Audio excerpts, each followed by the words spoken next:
มื้อคืนที่ผ่านมานี่วันเกิดซามินเป็นน้องชายของอาอายแล้วเป็นหลานของพอนกพงศกรแต่จะเห็นได้ว่าในงานคอนเสิร์ตจัดงานวันเกิดอาอายพอนกพากันปังได้เงินเป็นกอบเป็นกำจาก FC ทันใดเอามาไล่เอาติดมือมาให้หน้าเวทีเป็นปึกเป็นปึกดังที่คลิปต้นคลิปที่พวกเจ้าได้เห็นกันสุดยอดหลายทุกคนเลยกับทักทายสวัสดี FC ทุกทาน FC ทุกคนมาพบพ่อกับค่อยเจโบลาวในเศร้าของมือนี้มีเรื่องราวข้อมูลข่าวสารจากฝากฟังของเสียงวิหกนกพงศกรและกับน้องอาอายสกุลณพรซึ่งเป็นเรื่องเล่าที่น่าประทับใจหลายในค่ำคืนที่ผ่านมานี้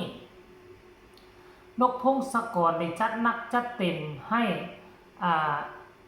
หลานของตนเองเนาะเพราะว่าเป็นวันเกิดอายุยังน้อยๆอยู่เลยแต่ว่าในคณะนั้นก็พอลูกครูบุญพร้อมกับหลานสาวมิลินได้พากันขึ้นไปห้องรำทำเพลงแสดงความสามารถอยู่ทั้งเทิงเวทีในขณะที่กำลังห้องเพลงอยู่อาอายกำลังห้องพอจ่าและก็น้องมิลินกำลังเต้นอยู่นั่นมีผู้ใหญ่ใจสปอร์ต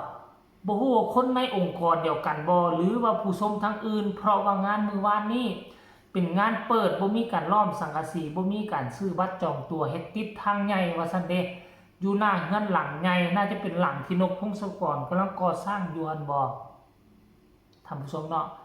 แล้วก็มีคนหนึ่งใส่เสื้อสีดำน่าจะเป็นสีดำเข้ามาเอาติบมือมาให้อุ้ยท่านผู้ชมเอ้ยให้น้องมิลินต่อมาให้น้องอาอายต่อมาให้พอนกพงศกรและก็ให้อีกคนหนึ่งน่าจะเป็นแดนเซอร์ชายบอกแต่ละคนได้เป็นปึกซ้ำนี่นะเราใจมันนับโอ้ยค่อยเห็นแล้วค่อยก็ถือว่าสุดยอดหลายเมื่อคืนนี้สุดยอดคือมาใจปั้มใจสปอร์ตแท้ดังที่ต้นคลิปที่ค่อยเอาติดคัดมาให้พวกเจ้าเบิ่งนั่นแหละท่านผู้ชมบอสนกพงศกรใส่เสื้อสีแดงน้องอาอายก็มีลิ้นใส่เสื้อสีขาวแบบว่าใส่ชุดธรรมดานะบ่ได้แต่งตัวOR เพราะว่าเป็นงานวันเกิดจัดอยู่ทางบ้านทางซองของเขาเจ้าเองเพราะฉะนั้นแล้วก็น้องมิลินก็ต้องบ่ธรรมดาได้ฟ้อนแงกยืนเคียงข้างเอ้ยอาอายเบิ่งแล้ว2คนนี้ก็อ้วยก็พ่อๆกันล่ะซ้ำเอ้ยกับน้องแหมหน้าตาคือกันรูปร่างสรีระก็ลื่นกันน้อยนึงก็ซ้ำเอ้ยกับน้องคือกันเลยเป๊ะเลยเนาะลดลันกันไปบ่แม่เป็นตาฮักพอนกพงศกรง่ายไปยืนทั้งข้างซ้ายน้องอายเบิ่งแล้วก็คือกันน่ะมิลินก็ต่ำกว่าอายก็ต่ำกว่าบอดนกเบิ่งแล้วคล้ายๆคือเป็นพอลูก2แม่นกพงศกรก็ได้เบิ่งโอ้ยเป็นตาฮักเป็นตาแพงอันนี้คือการเคลื่อนไหวเนาะเป็นถือว่าเป็นงานใหญ่ในงานวันเกิดถือว่าเป็นงานใหญ่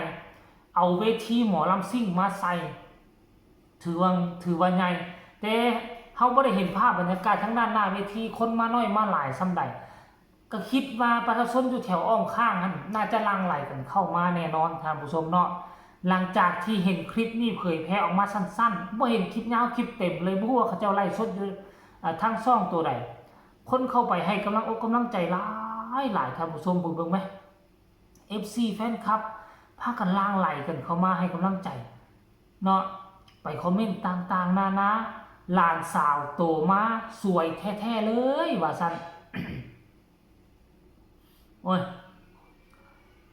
เมื่อคืนนี้นอนดึกแน่จังหน่อยนึงเป็นวัดลงคอแล้วท่านผู้ชมเอ้ยเก่งทั้งพี่ ทั้งน้องเลยหมายถึงมิลินกับอาอายนะเห็นแก่งทั้งสองคนเลยค่ะฉันแก่งมาแก่งหรือว่าเก่งนะท่านผู้ชมคอมเมนต์นี่มวนจ้าวาสันเดน่ารักมากสุดยอดเลยค่ะน้องมิลินเก่งขึ้นมากเลยแมนน้องมิลินสมัยก่อนนี่ฟ้อนกับบก้าฟ้อนห้องกับบก้าห้องเดี๋ยวนี้มาอยู่กับเอื้อยอายแล้วหูจักห้องมังทำเพลงอยู่ในเวทีกับฟ้อนเป็นฟ้อนงามซะด้วย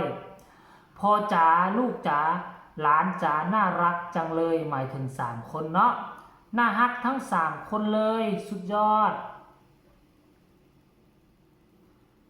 เก่งมากน่ารักด้วยครับเก่งมากเลยค่ะน้องกล้าแสดงออกร้องเพลงก็เพราะชื่นชมนะคะโตขึ้นมาต้องได้เป็นศิลปินที่โด่งดังแน่นอนค่ะชื่นชมค่ะอันนี้หมายถึงผู้ใดหมายถึงมิลินกับอาอายหรือบอซามินนี่เป็นน้องของมิลินเนาะมิลินเป็นน้องของอาอายซันเดะท่านผู้ชมอันนี้ก็คือส่วนหนึ่งของบรรดา FC แฟนคลับคำคิดคำเห็นที่เขาเห็นคลิปนี้สั้นๆแล้วเขามีคำคิดคำเห็นคือแนวนี้เนาะท่านผู้ชมเนาะอันนี้ก็คือการเคลื่อนไหวของครอบครัวเสียงวิหกนกพงศกรนั่นเองท่านผู้ชมเรื่องราวเรานี่ปีหนึ่งมันจะเกิดขึ้นครั้งหนึ่งแต่อันนี้น่าจะเป็นครั้งแรกบอที่จัดงานวันเกิดให้กับน้องซามินแล้วก็มีอาอายมิลินขึ้นเวทีแสดงความสามารถแสดงความเขาเอิ้นว่าอย่าง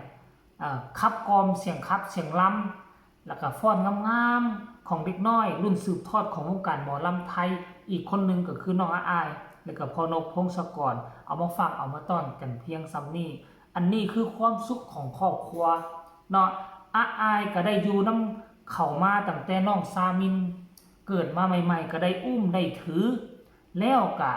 ก็ถือว่าเป็นส่วนหนึ่งของครอบครัวน้องอาอายก็บ่เคยแบ่งแยกว่าซามินแล้วก็น้องมิลินเป็นคนอื่นคนไก่ก็คิดว่าเป็นน้องสาว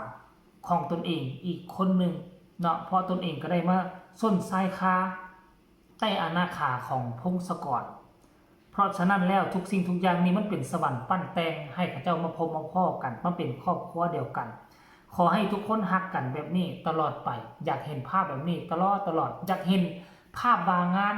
วันเกิดของอาอายอยากให้จัดแบบนี้แต่ว่าโชคร้ายเนาะทุกปีวันเกิดอาอายคือเป็นวันที่วงใหญ่แสดง